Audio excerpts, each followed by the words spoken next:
laawol kisal ko laawol peewal e ɓantal. Alhamdulillah القائل وقضى ربك ألا تعبدوا إلا إياه وبالوالدين إحسانا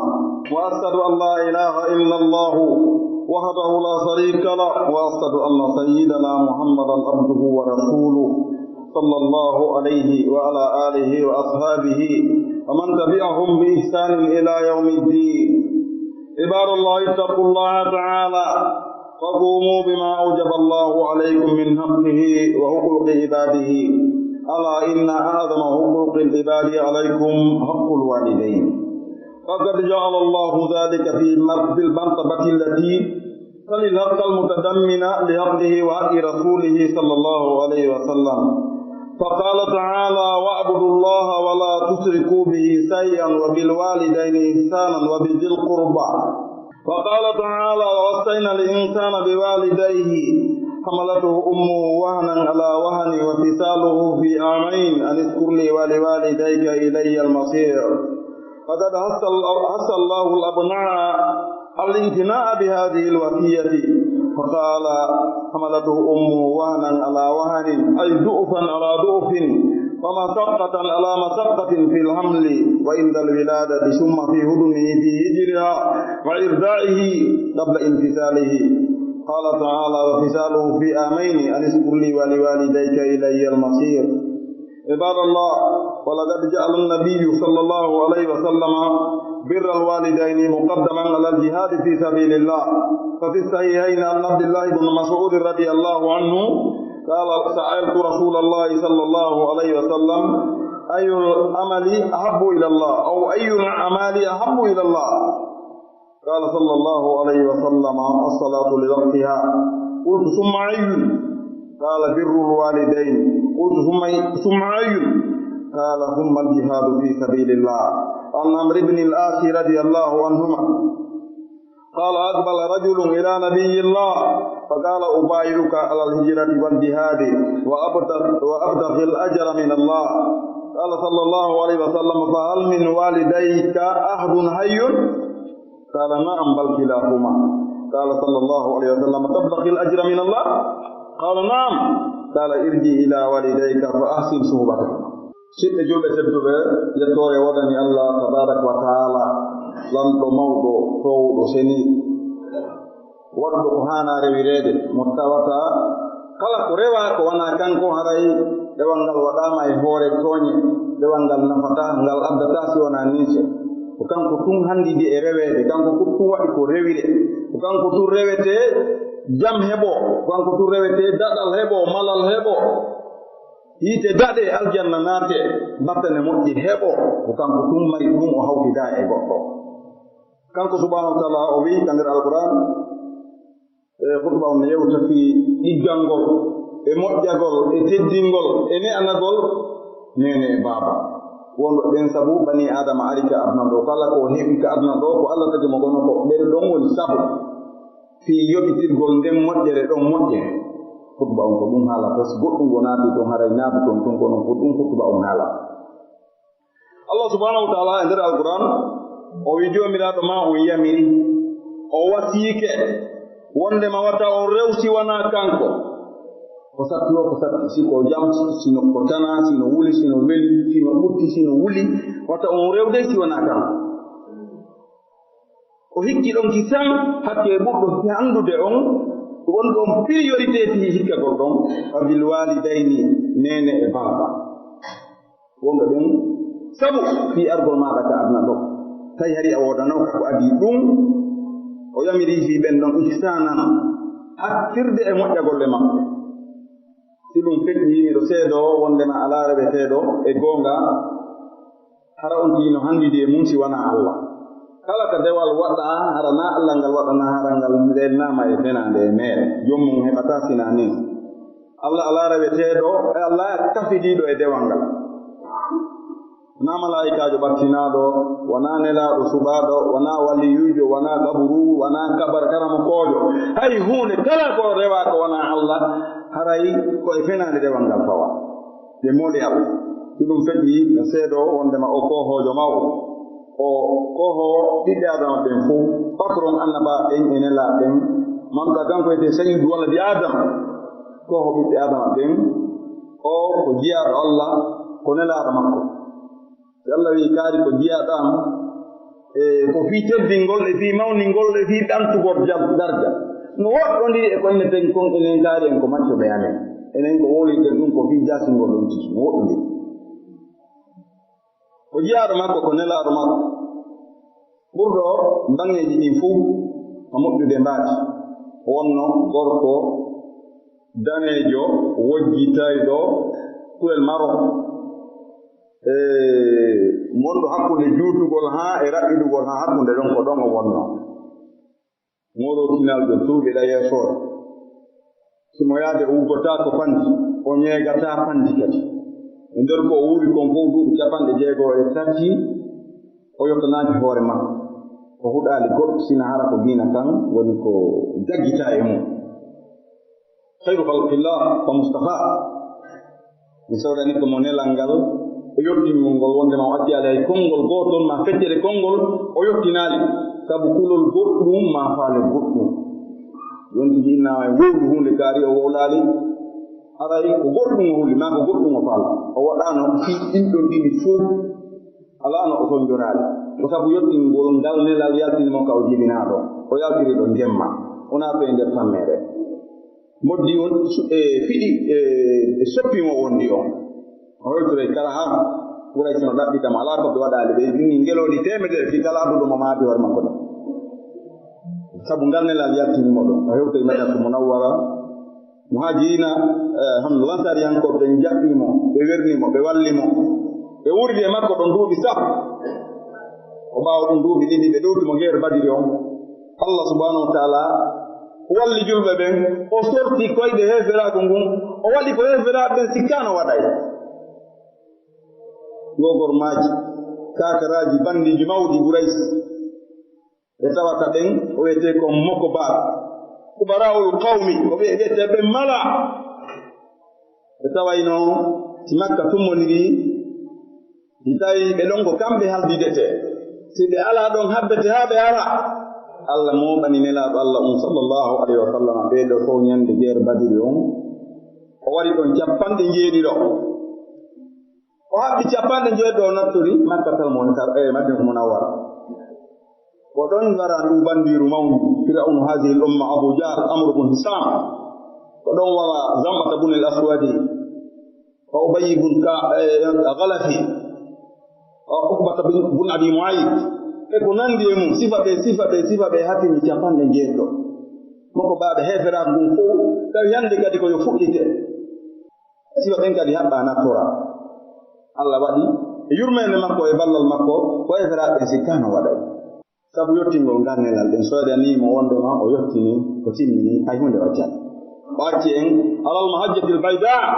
layluha kana haariha la yazigu anha illa haali e laawol jalbungol sunna laaɓuɗo jemma on e ñalorma on no fota hentade accitata gonɗo laawol jokka goɗɗum ngo sinama Allah o moyani halkagol yo Allah dande en mbi'anomo kanko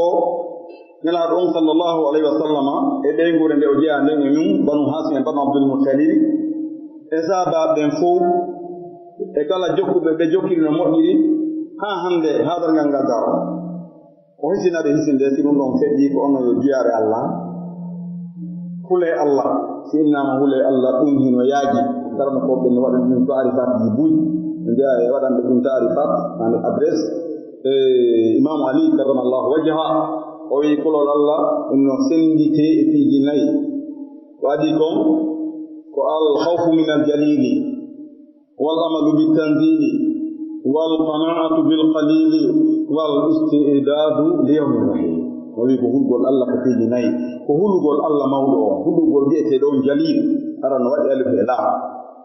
Allah subhanahu wa ta'ala ko on wi'ete jalil aran waɗi alif e lam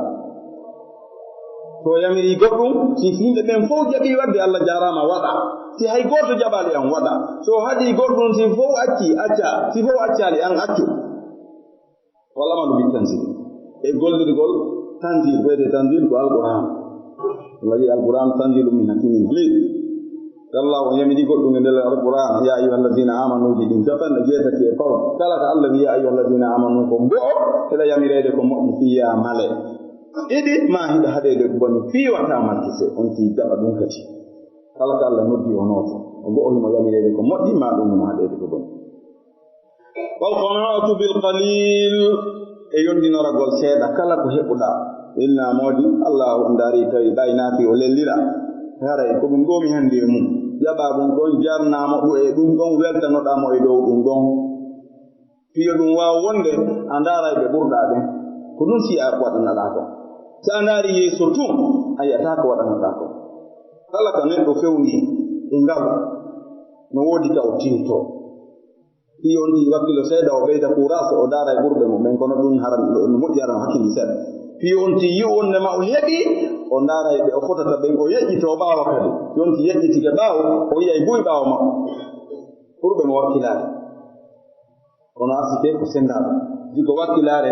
ko haa jesgol kattaare haa e ɓorte haa e tekkugol rondora hoore nden e puusugol saret bambugol saku maaro mo 110 kilo siko wakkilaare ko haa ɗo siko wakkilaare heɓay siko wakkilaare o kañum e arsike wonduno arayno ko ɓen ɓurno allude kono ɓe yaɓta ɗum ɗo men ko ɓen ɓuri jogaade Allah sendi arsike kala ko Allah on sendi o yeɗuma weldanoɗamo e dow ɗum ɗon balɗana atubel dalil wal istidadu li yawmi rahim e heɓulanagol ñande hirnditugol ngol hirnditugol no waɗi façon jiɗi ɗum façon arano on ko ñande noddindira ɗo e téléphone ene alo a hompiti ke fatunde gomba fati ko ala jikaari ene hay ɓe nawno ni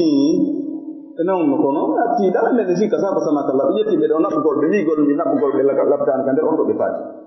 on ti heblano nden ñande hara on ti yejjital nden ñande hara na hawagol ɗum ko yimɓe woni mayde waji torta ko goɗɗo maayi hande e yayka ga buuti wattingol fiya woɓɓe notto ton téléphone alo peɗen ka berde simin yi wattingol ngol ɗo mi darde koye ɓesi ndar nden jeeya goɗɗo no adda halfinagol le gangay ka 2 métres si juuti ha no gasa 40 centimétre ganguwal yonata e sogona mo halfinede ɗon no gasa darga adna jaɓa wonde ɗo duuɓi temenna hara mo waali ɗon kanko o hewtiti ɗon o gaynigolle an ha jonde maɗo fi adna noto téléphone alors mbiɗen gayni wattindimi abbayna moƴƴuno hara e madala hebbulanagol mayde nden no ɗuuɗino nde ardata siyama e zamanu men on ɗo wonde Allah moɓay ɗo jeena e waɗa ɗum e 504 familiar wa ɓe yaha heɓi tournanji ɗo e fotta ɗon e gongal lana ɗon wonde ko noon waɗirta wonde ko crise cardiaque wonde ko tension wonde ko diabète nde mawtu faja mayde juhal mandeji dargal ngal jeeya wondema dargal ngal daroto woni nde goɗɗo hirtoto ha hara o hirda e ɓengol makko nden ha o gonga o naata o waalo ɓe konkanoyemo fi julgol subaka ngonganotade ɓe duña bafal ngal taw mahina waɗi haruji heblanagol nde ñalande ɗo ma ɗum wontinade ka labtani hara moyen no woɗi hay ɓe okkotano maɓɓe noyni haray ko fereji dépense goɗɗo ɓe ɗaɗimo ka labtani yaahi no jeeya eno anti andirta noon o daɗata nder o nawnare docteur ɓe ɓenga yimɓe ma ɓe yewtata e tayma ɓe accete ka waaliɗa ɗon ka dañ ɓe yaha ka biro docteur jo on to ko ton ɓe wowlata ɓe naara si tawi ɗa waawi supportude hino heƴƴa e ma tawi ɓe yeeɗike ma gasata wondema ɓe estafata piiji ɗi tawata ɗin wurota koye ɓaawo mum boni ɓernde nde boni e heyde nden boni ɓe yeetoma sina ɗum ɓey naara tigi tigi on fayda c'est trop tard ni ɗum waawi ɓe naɓde ko suudu ɗaɓɓa noon ɓe lekki ɓale mi tawi ɗum nawnaare nden fii mayre wowlataake yeeso ma a ɗuuɗata laawaade nden nawnaare ɗon sina ɗum ɓe wowla yeeso ma mandeji no andirte noon on ti hewtiga maayata heblanagol nden ñalaande blagol nden ñalaande ko daarugol ko Allah o yamiri kon nder ko on ti waawi kon o waɗa ko Allah o yamiri kon nder ko on ti waawi kon o waɗa ko Allah on haɗi kon on tigi eto acca fuu o eto o tuuba o rutto o moƴƴitina alhaali makko on o heɓulo o annda ko wonde tuma anda ko ba be mofte do ala ngurdam boyi nela don sallallahu alaihi wasallam ma fi hasadu ummati aw amaru ummati ma bayna 60 wa 70 ngurdam mofte anden maayirde mabbe den wa'irde mabbe den ko ne japande jeego e japande jeego no fandi fejjayde don ha no fandi ha yalla ma nyande on ti dimmi japande jeego din jeena yondi hakkude don e jeedi on hakko be nangade don den no dudi yonti wattam dum hakki ka mabbe e ka kawti no dudi ko seedaabe laawotodo nti wattana hakki ko dum woni nayo ko dum yama ali wi ko diro fi nayo woni hurgol Allah hurgol Allah mawdo e gollirgol alqur'ana e yondinorgol seeda e heblagol mayde ɗum feƴƴi heɓulanagol darngal ngal on tigi hasba hoore mum adi o hasleede on tigi darta golle mum ɗen goɗɗo o tawi na weltindiɗo mo wawi hasbitade ñande o ñande ɗon tigi dawi bindi o yahi o gerdi adna haa tiikiɗe so juuli jeeje tuma waloto tawi on tina feetuɗa hakkilkino tabitiɗa wawi artude ka hakkilma analysa denanangal ka rewɗa ɗon fof hombo ukkondinoɗa ko hombo yewdunoɗa ko hombo jogondiranɗa hombo poɗodirɗa mijidoɗa ɗon ha kala ka tawi ɗon antuɗa julno makko to jiɗi joyi ka julde wi alhamdulillah wanno zikruji ɗin alhamdulillah ndaaro no nawnuɗo a ittuno sadaka alhamdulillah kala ka faayoɗa an e goɗɗo yeddodiri seytane fooluma yennuɗamo mowɗa kala ko faalɗa isinoɗa ka Allah si tawi no ɗuuɗi no fajjuno e makko moƴƴa yaha tawa moyne hanke diski kono seytane foolumi yandi mi yawti keerol min gowli ko hani ko wolde ko hana wolde hara yimɓe ari ya accana yandi o noon goɗɗo hasbitoto ñande o ñande awa si ɗum ɗon feƴƴi on hulugol Allah dare on fof fi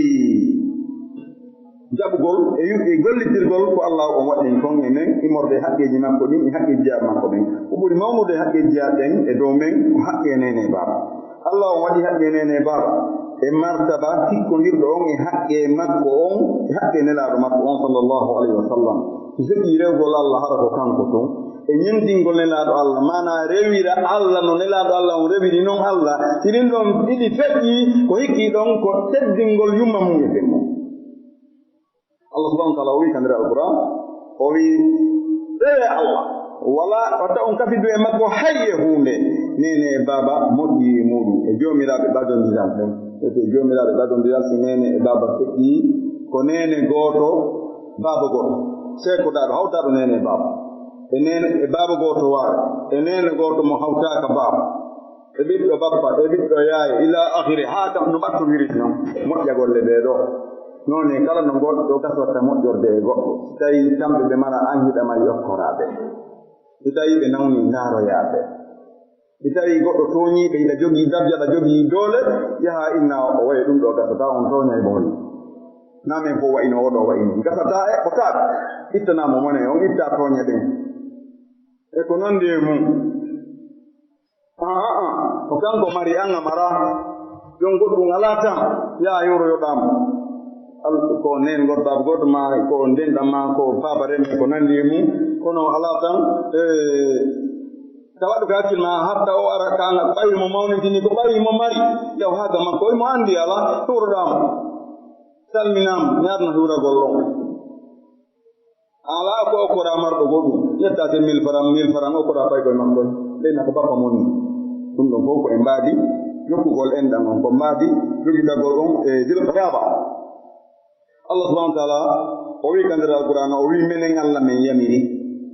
neɗɗanke on e nene makko e ɓen makko fiyo moƴƴe e maɓɓe meɗen yewtude e mo honno nene makko e ɓen makko tampiran mo siyama nene makko noon o wi hamalatu ummu wahanan ala wahan o wi yumma makko sowitemo ceegimo saawimo ka reedu mum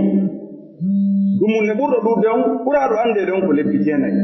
wahanan ala wahan lo'ere e hoore leeɗo lo'ere sattende e hoore sattende ko ɗongal ngal annduɗa ñande o ñande ngal ɓeydo tuwoni haa ngal sakkitoroya wongol wonde kilo 4 e feccere kilo 3 e feccere kilo 4 e ndir reedu goɗɗo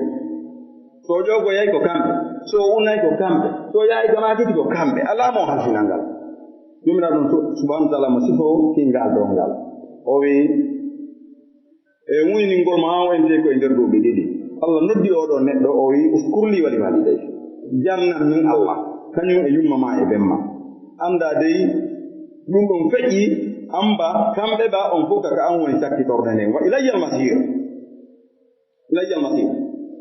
Allah subhanahu wa taala o rewɗini ɓiɓɓe ɓen ki wattugol hakkille dankitagol o wasiya ɗo o wine ɗum makko sowike mo lo'ere e hoore lo'ere ay tampere e hoore tampere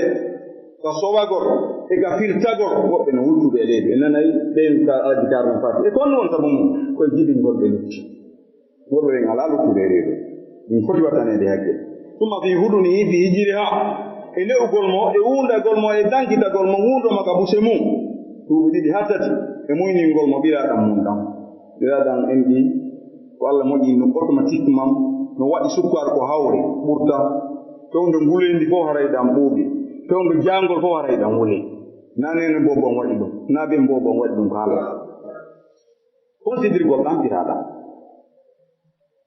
ɗan annduɗa si on ti muynali ɗam o ɗuɗata wonde yeɗɗuɗo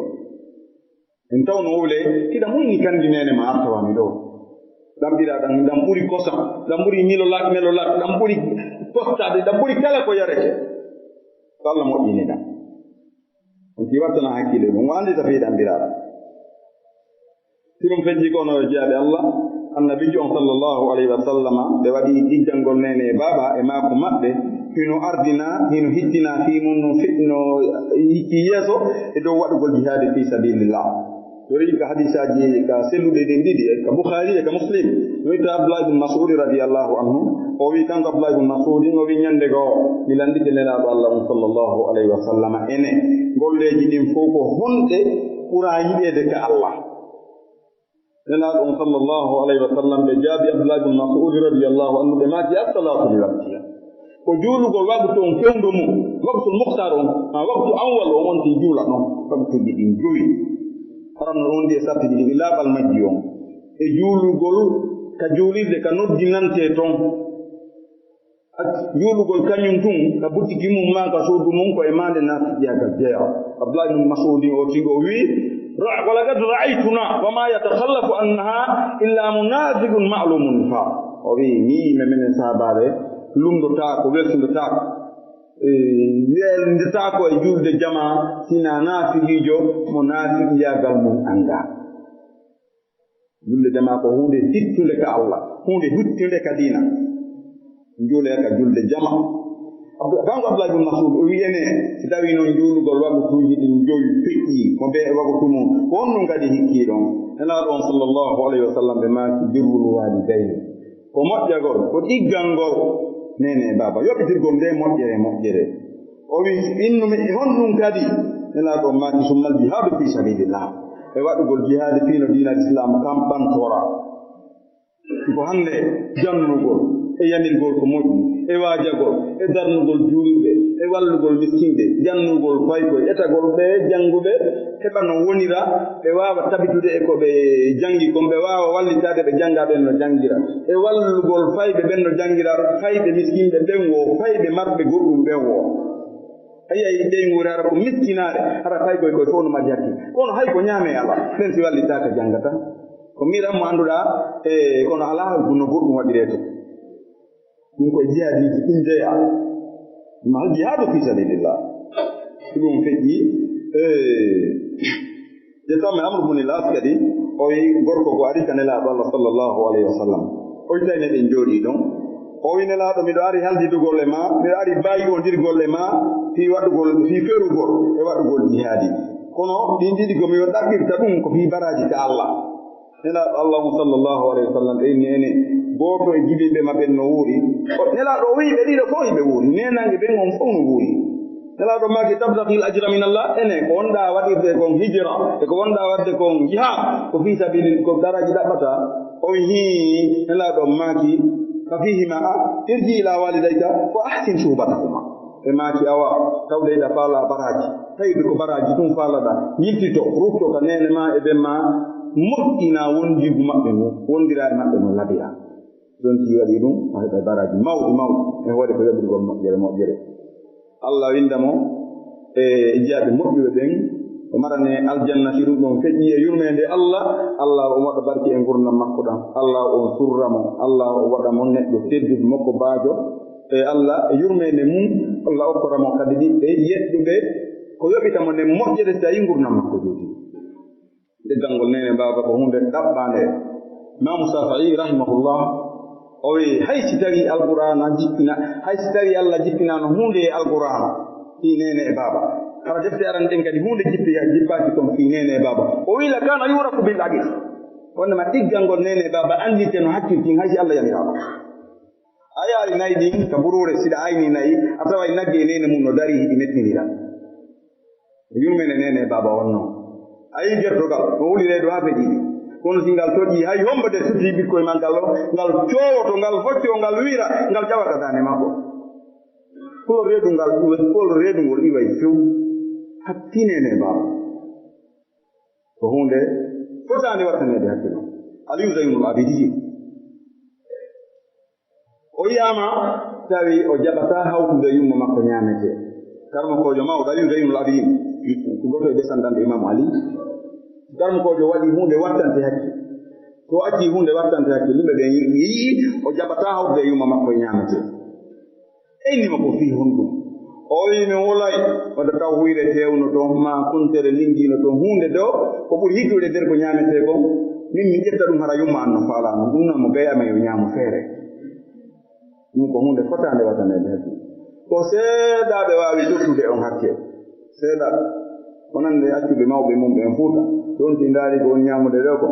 e ko ɓe woni ñamude ko ñamete ɗuuɗa ta timmude ka naɓete kaka woodi ɗon timmata kala no wonti jerdi ronka e timmude e ɓi ko hay wakkiliɓe ɓen kadi hi moƴƴagol e nene mum e ben mum aɗa wonti no wakkili foto si sooday maaro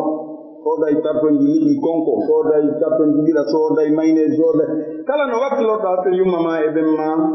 si tawi Allah waɗi ɓe addike ma feƴƴinde anin say a ndaaray tawa no fanɗi sabu ɓen no yiɗu maagoy ala woɓɓe goo yiɗuɓe ma ɓuri ɓen ka ɓiɓɓe adama wonɓe ɓen ka hoore leydi ga sifa ɓen alaa hoodi wonaa ɓe yanganeede moƴƴa kono ɓen hara yiiɗiraama noon woodi ɓe on ti woni yanganaaɗe tawa si on ti maayi jooni ɓe moɓɓitay kala milaji ɗin fof ɓe mara saydiji leydi sino woodi ɓe anndi fi mum ɓe mara mboɗi sino anndi woodi ɓe mara ɓe mara saabiji ɗon ɓe moɓa e woɓɓe ɓe mara kala ko bonata kon ɓey nafaaɓe men alaaji en heƴƴi ni siko yumma ma maayuɗa yeeso mum ɓe waawata moɓitude ɗin piiji higgol ko woni kon higgol yurmede goni kon hakkunde nene e ɓiɗɗo jaɓata ɓe waawa moɓitude piiji ɓe mara fiwata lancuma fiyata ƴette ɓiɗɗo maɓɓe hono waali fuɗe ko noon kasi ko ɓanndiraawo ma debbo makka saɗa ma awa e ɓiɗɗo ma ɓen ko ɓe yangana wono fanndi kala no on ti yangorani ɓe ñande ɓe maayi wo o ninsay o ndaaray o tawa no fanɗi wan noon si o wuuri ɓaawo ɗum haray o alaama o yangano tawa hari no yiɗimo sifa ko ɓen yiɗnomo kon alaa woɓe wona aɓe yanganeede haray ko haaji maɓɓe tumɓe kono nene e baaba siyama nene abiraaɓe goo ko si tawi on tino keldi awa on ti kelɗa ɓa nene ma kelɗa ko ɗum haɗi kelɗa kono nene e yummiraaɓe no yiiɗi ɓiɗɗo mum dey ɗum no fota wattaneede hakki ɓe tawata ɓe yumma mum no wuuri ɓe yumma mum feƴƴini ɓen ko ɓe waɗuno ko yo Allah on jaɓ yo Allah o artiki ɓen tigi kadi du'anagol ɓen tigi e fodde ko on tigi lutti kon adi son sakkono ɓen ko nelaaɗo makani o arɗo wi no faala bayɗo wiwde nelaaɗo Allah on haaldita e nelaaɗo Allah on fi ferugol e waɗugol jihaade nelaaɗo landisi mo wuuri nene makko e ɓen makko no wuuri ɓe o wi ɓe ɗiɗo noon mawɓe makko o ene goɗɗo e nene ma ɓen ma goɗɗo e maɓɓe no wuuri o wi ɓe ɗiɗo noon nelaaɗo maki awa siko baraji ɗaɓɓata ɓerji e yilti hootuta nen ma e ɓen ma ko ahsin suubatok ma moƴƴina wondigal e maɓɓe ngal يوجد يسوع سيدا في وندي الجل مقبل المؤمنين أقول قولي هذا وأستغفر الله لي ولكم ولسائر المسلمين فاستغفروه إنه هو الغفور الرحيم. الحمد لله الذي أمر عباده بكل ما فيه خير الله وأشهد أن لا إله إلا الله وحده لا شريك له وأشهد أن سيدنا محمدا عبده ورسوله صلى الله عليه وعلى آله وصحبه ومن تبعهم بإحسان إلى يوم الدين. عباد الله لقد أوصى الله تعالى بصحبة الوالدين في الدنيا وإن كانا كافرين بل وإن أمر ولدهما المسلم أن يكفر بالله أن لا يطيعهما في ذلك فقال ووصينا الإنسان بوالديه حسنا وإن جاهداك لتشرك بما ليس لك به علم فلا تطيعهما. وأن أسماء بنت أبي بكر رضي الله عنه قالت قدمت علي أمي وهي مشركة في أحد قريش إذ آهدوا رسول الله ومدتهم فاستفتيت النبي صلى الله عليه وسلم فقلت يا رسول الله إن أمي قدمت علي وهي راغبة عن الدين أفأصلها؟ قال نعم سلي أمك. عباد الله اعلموا أن بر الوالدين يكون في حياتهما الإحسان إليهما بالقول والفعل والمال. أما الإحسان بالقول أن تخاطبهما باللين واللطف مستصحبا كل لفظ طيب يدل عليهما ولا تنهرهما وقل لهما قولا كريما. وأما الإحسان بالفعل فبأن تخدمهما بيديك ما استطعت من قضاء الحوائج والمساعدة على شؤونهما وتيسير أمورهما وطاعتهما في خير ما يضر في دينك أو دنياك. وأما الإحسان بالمال فبأن تبذل لهما من مالك كل ما يحتاجان إليه طيبة بها نفسك منزرها بها صدرك خير متبع له بمنة ولا أذى بل تبذله وأنت ترى أن المنة لهما في ذلك في قبوله والانتفاع به وكما يكون بر الوالدين بعد مماتهما كما ثبت في هذا الحديث أن النبي يسيد مالك بن ربيعة قال بينما نحن عند النبي صلى الله عليه وسلم جاءه رجل من بني سلمة فقال يا رسول الله أبقي علي من بر أبوي شيء أبرهما به من بعد موتهما؟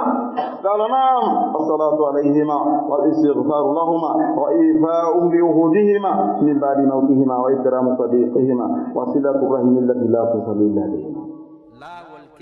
Fahim musidɓe julɓe tedduɓe e nder ɗiggangol nene baba on koto baɗinmo on kadi ko ɗum haalata ettore wodani Allah yamirɗo jiyaɓe makko ɓen kala ko moƴƴere mo naniɓe e mum to seeɗo ala reɓeteɗo siwana Allah ala handulɗo e mum siwana kan ko kanko tum alamo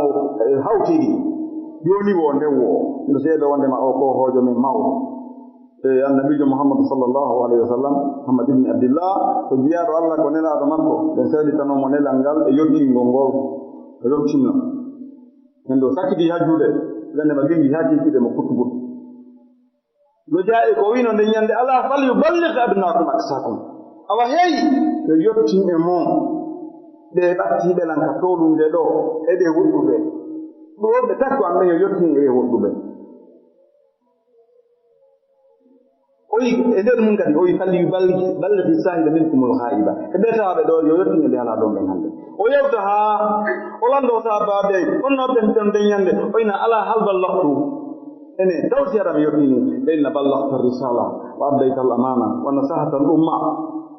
oyna allahumma ashhad o yottina haa o yottina o landoɓe fiyo ɓe girrito si ɓe girriti ko inna allah seedo yottini o yottino few ɗum ɗon fof feƴƴi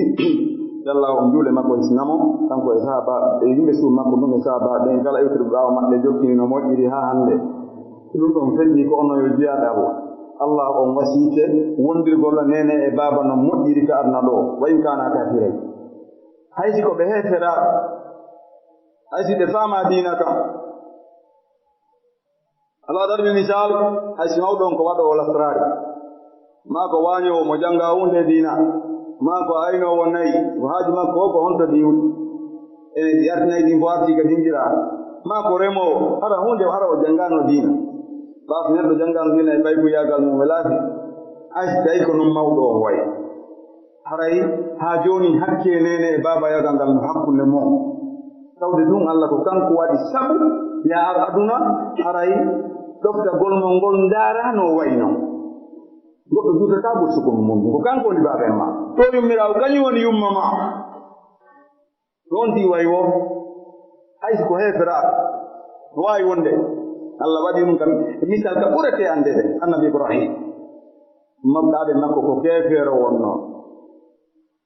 o teddini ɓen makko o waaji ɓen makko nder suratu Maryam o noddi ɓen makko ya abati laabi nayi ya abati ko wiigol onon yo baabe mbora ene baaba en yo tete wiigol ya abi ya abati e baaben kono yo baaben am o noddiri mawɗo sirkuɗo konnguɗi labaaɗi konnguɗi konngol ɓiɗɗo ne'iiɗo digguɗo mawɗo on heɓi haa o gayi mawɗo on jaabi ko ɓuri mettude araqibun anta naaliyati ya ibrahim la arjumannaka wahjurni maliya eyo a faalaka allahji anndi ko allahji anndi wonɗa saɓotude mi wardete kaaje no jeenuɗo wari te noon ko noon mi warirayma waɗɗi tolan ka ɓuri yawhaka minanta hindema annabi ibrahima jaabi on o wi na e mawɗo bandijjo ko min jaabiɗa na ɗum o wino o wi sa astahfirulaka rabbi innahu kana bi hafiya o wi mi torantoma allah yo allah yaafoma allah no teddini fi am allah no yiɗinmi fayi mi jeejiɗima ɗiɗo gonguɗi nayi mi woli gonguɗi labaaɗi a rutti ko boni hatta mi hisinantoma ka allah annabi ibrahima alayhi salatu wassalam o lutti koronade on mawɗo yo allah yaafomo ha allah on hollitimo allah on ɓanginanimo wondema allah mawɗo on maayayi e dow sirku allah yaafotako nder surat tawba allah subhanahu wa taala wi wa ma kana istighfaru ibrahim li abi illa an maw'idatin wa'adaha iyyah فلما تبين له أنه عدو لله تبرأ منه إن إبراهيم لأواه حليم dokkuno isinona golɓe makko on mawɗo kefeero ha nde o ɓan anndina wonde mawɗo on yaafatake mawɗo on arsikatake l'islam on sanga o dandini o tertiri ko noon yonti hannde tawi mawɓe on tigi ɓen no feewi alhamdulillah ko yo ɓeyduɓe wallitade e dow peewal e dow moƴƴutin ko ɓe woni e mum kon fiino ko mankiɗi kon fof heɓo tawi ɓe feewa ko yo on tigi waajoɓe kono wona no waajorta noon mbaɓe ma kañum e fiikalaajo mo fortiɗani nago ma jonitamo teddungal baaba yagal ngal baabe ngal ko kamɓe woni baabe ma ko mawɗo on boni o a teddinaymo jonnitamo hakke jiɓɓingol ngol on sanga noon yewtama ko faalaɗa kon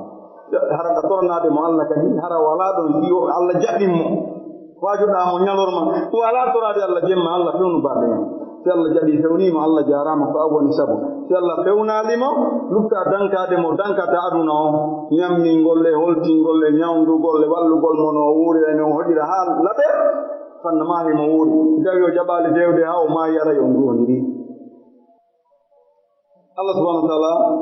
o hollita nder alquran wondema men yamiri neɗɗanke on e nene makko e ɓen makko ko moƴƴi o wisi ɓe yamirima noon fiya waɗi sirku ya rewiri allah ko annda fi mum ko allah rewirtake fala tuti'huma ɗon on wata ɗoftoɓe kono ɗon on angal ɗoftagol kadi a ɗoɗota mawɗo min nami sali mi watta ɗum moƴƴa wawide ɗum harɗa fiɗi ka ɓerde ma ha muɗɗina jaɓata ko mawɗo wi kon inna baɓen ɗum ɗon nde min ɗay haray mi faama ko honno ɗum ɗo woni haray mi ala wadde dey ɗum ɗon dey haray on yaafata ɗum ɗon lan teddini on ha lan yiɗi on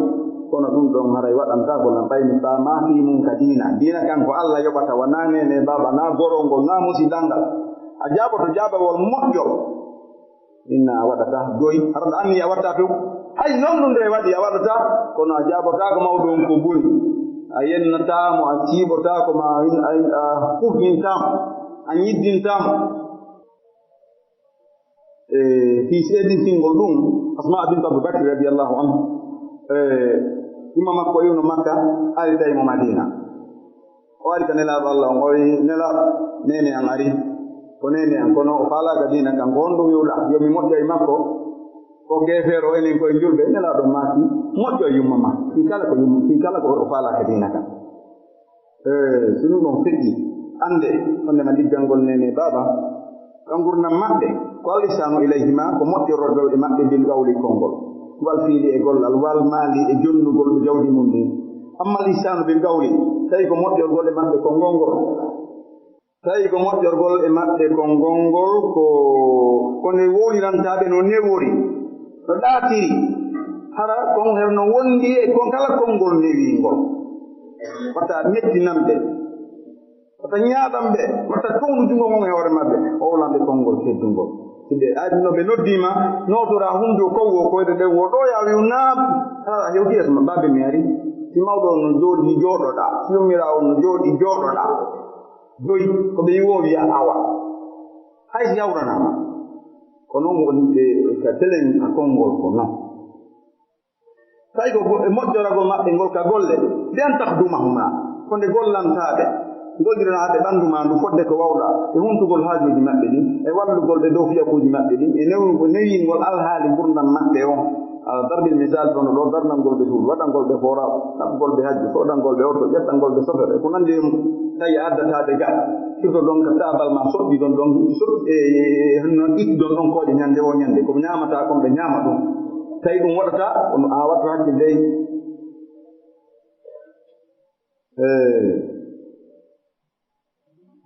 وأما الإحسان بالمال تيكو مؤجر أقول لما بجوني بأن تبذل لهما من مالك كنت جنة بجوني مالي كلا كو بهاتون جيني هراو درني مالي نولابي إنه هنتي هرا وجه تتادك مقوم مقوم يوتي نيوندو هرا سوتالي ولدو هرا كلا كو ورا دابي يا وند ما نيو فاندي هرا يا بوند ما ور نالك دو ودا wadde kon fo ono woni non liggangol nene baba no wodi kadi tinene ma e bemma ma yi haray ha joni ko fawi ma kon e diggal ngol be moƴƴagol mabbe no heddi e hoore ma no tabitin non e oɗo hadis e tama e abi usaid bin malik al-qurradiya o wi ñande go meɗen jooɗi ka nelaɗo allah on sallllahu alayhi wa sallam gorko go ari ɗon o wi enene laaɗo allah sallllahu alayhi wa sallam ene no heddi e dow an e diggal ngol nenan e ben an komi waɗantaɓe ɓawo nde ɓe maayi nelaɗo maaki naam ɓe maaki assalatu alayhima ko duwanagol ɓe e insinanagol ɓe e hunnugol kala ahadi ko ɓe haldi dano ɓaawo nde ɓe maayi e teddingol jaatigiɓe maɓɓe ɓen ñande go abdoulaye bun oumar o fotti e mawɗo mo wonde gorku jano jamaji julɓe ɓen goyi abdoulaye bun oumar ne ñande ko karama kojo accanaɗo nannaɗo jaɓana abdoulaye bun oumar radiallahu anhuma o sorni junngo makko gon ka nder jiifa makko o yaltini kala ko won ton kon on jonni mawɗo o ɓorti yoloke makko jano on o jonni mawɗo o ɓe ɓen haawi ɗum ɓeyni awa hettedde ni mbiyo mawɗo ne abdoulaye bun oumar inni o mawɗo e oumar no welduno o golligol oɗo hadis o silatu rahimillati la tusalu illa bihi e jokkugol enɗan ɗan alaka jokkirede sinasat maɓɓe ɗum ɗo o moƴƴagol e bappa mum en e baaben mum mawɗo en e yaaye mum en dendiraɓe baaben ma kotiraɓe baaben ma kala ɓe baaben ma jeyduno andita ɓen ya haaka maɓɓe hewroɗaɓe iɗa jogii okkoraɓe ɓe andita fi baaben ma ɓe yewta haa si tawi iɗa yaawa wolude wulla ɓe anditinta fi ben ma honno kamɓe baaben ma yangodiri ko noon kadi yumma ma ɗankoɗa nene ma mawɗo nene ma toso ko nandi mum ko yumma ma yiɓi ɗon ɓedde kon dewol ma ngol siɗa mari waɗanaɓe okkoraɓe ya haaka maɓɓe hewroyoɗaɓe neldaɓe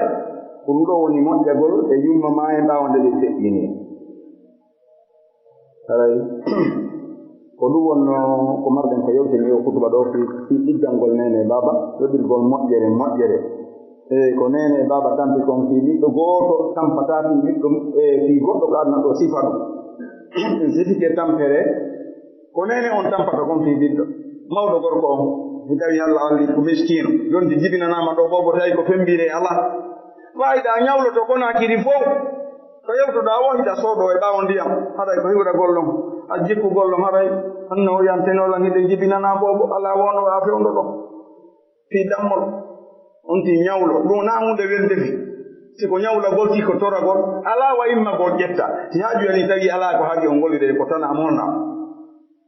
tembugol ka enen waɗɗoɓe pembuli ɗi 10 millions 15 millions 20 millions ɗum no naade on ti ñawlagol e toragol ɗum ko fi on mbiɗo noon si ɗum feƴƴi e soodangol mo ɓira ara on ti kañum no wayra soodde tew ñande o ñande ɗa soodi melolak ɗa soodi serelak ɗa soodi gigo ɗa soodi nursi fi ko ɓiɓɓe yara on ti nawna kanko o yanguɗa e nawnare makko nden o sala o yaade labtani ɓawo o yanani taw o sooda keɓe e ɗaɗi o yara i kumpay ko bobo on nawni ko naɓe ka labtani itta 1 million itta 500 mille arɗo warro ene mi naɓaali o wobo ka labtani ene o nawatake labtani tawa an andi ala ɗa wi a jeyta haɗa am naɓa ka labtani ɓeyna e awa yoɗe ɗo taw naɓo ka labtani ɓen adema a ñawda ko ɗum ɗo fof ko tampede ko baba on tampata kon fi ɓiɗɗo haray nde moƴƴere na fotande yejjitede a anndu no wonɗa tampirde ni fiɓe ma ko noon mbaɓen ma tampirno an kadi fiima fotaka yejjitede barki allah subahanahu wa taala e yurmede makko kala ko yewɗen ɗo kon e finene baba e ko wona yo allah on arsuku en manditade yo allah waɗɗum ko misanu hasanati men yoma la yarfa malum wala madun wala ba noon barki allah subahanahu wa taala kala memoɓe en fati yo allah on yaafoɓe kala handuɓe duwanede e sakkanede ɓe tawta ɓen no wuuri allah on arsuku en jannganagoɗe no haanir enen le yalla wat barke ene yalla barke gonna meɗa gueɗel meɗen yalla wurno o waɗa barke e mum en torki Allah subhanahu wa ta'ala ko feewi ko yo Allah on tabintini feewal ngal ko feewa ko yo Allah on fewnu o kon yaade yolloyo ɓe tawata no rewno Allah yo Allah on yahu waɗɓe yande sayi ko lutti kon yo Allah on daccan en on tana ɗon ربنا آتنا في الدنيا حسنة وفي الآخرة حسنة وقنا عذاب النار اللهم أرنا الحق حقا وارزقنا اتباعه وأرنا الباطل باطلا وارزقنا اجتنابه